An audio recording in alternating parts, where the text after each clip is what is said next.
خیلی خوبه، خیلی خیلی خیلی خوبه.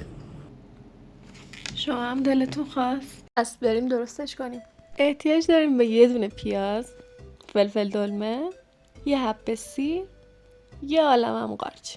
روغن میریزیم، موادمون رو میریزیم داخلش، تفت میدیم که سبک شه. زردچوبه، فلفل قرمز، فلفل سیاه و نمک. روغن و نمک، ورقه‌های لازانیا. مرغاتون رو نگینی درشت خورد کنید. کاش همینقدر راحت بود.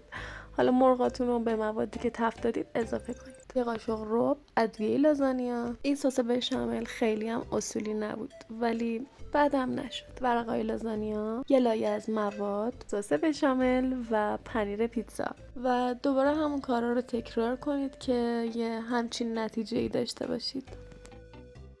و میتونم بگم که نتیجهش فوق‌العاده بود. تا یه مینی ولاگ دیگه، بای.